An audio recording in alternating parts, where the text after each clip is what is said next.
Hello everyone, আজকে আপনাদের জন্য আবারও নিয়ে এসেছি একটি নতুন ডায়াগ্রাম। এর মাধ্যমে আপনারা জানতে পারবেন কিভাবে 3 phase to single phase power supply wiring diagram তৈরি করা হয়। MCCB miniature case circuit breaker, এটি 3টি টার্মিনাল আছে। SPD surge protective device. RCBO resident current circuit breaker. Circuit breakers 1, circuit breaker 2, circuit breaker 3, house water pump motor, এটির মাধ্যমে পানি তোলা হয়। বাসবার রেড পজিটিভ লাইন এমসিসিবিতে কানেকশন দেওয়া হলো। Yellow second phase positive line এমসিসিবিতে কানেকশন দেওয়া হলো। Blue third phase positive line এমসিসিবিতে কানেকশন দেওয়া হলো। এমসিসিবি থেকে first phase second phase third phase positive line আরসিবিওতে ও এসপিডিতে কানেকশন দেওয়া হলো।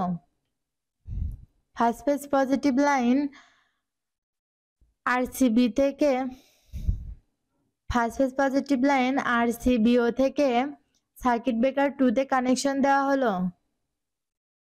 সার্কিট ব্রেকার 2 থেকে ফার্স্ট ফেজ পজিটিভ লাইন হাউসে কানেকশন দেওয়া হলো। Second phase positive line circuit breaker 3 তে কানেকশন দেওয়া হলো। সার্কিট ব্রেকার 3 থেকে ওয়াটার পাম্প মোটরে কানেকশন দেওয়া হলো। Third phase positive line circuit breaker 1 এ কানেকশন দেওয়া হলো। সার্কিট ব্রেকার 1 থেকে third phase positive line RCBO থেকে সার্কিট ব্রেকার 1 এ কানেকশন দেওয়া হলো।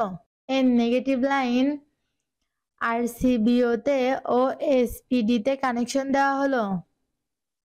নেগেটিভ লাইন সার্কিট ব্রেকার 2 ও 3 তে কানেকশন দেওয়া হলো। নেগেটিভ লাইন সার্কিট ব্রেকার 1 এ কানেকশন দেওয়া হলো। নেগেটিভ লাইন সার্কিট ব্রেকার 3 থেকে ওয়াটার পাম্প মোটরে কানেকশন দেওয়া হলো। নেগেটিভ লাইন সার্কিট ব্রেকার 2 থেকে হাউসে কানেকশন দেওয়া হলো। আর্থিং লাইন বাসবারে কানেকশন দেওয়া হলো।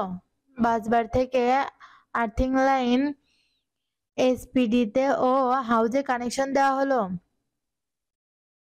আর্থিং লাইন মোটরে কানেকশন দেওয়া হলো। এই ডায়াগ্রামটি পুরোপুরি সম্পূর্ণ হয়েছে। আপনারা আপনাদের বাসাবাড়ি অথবা কারখানাতে তৈরি করতে পারবেন। ধন্যবাদ।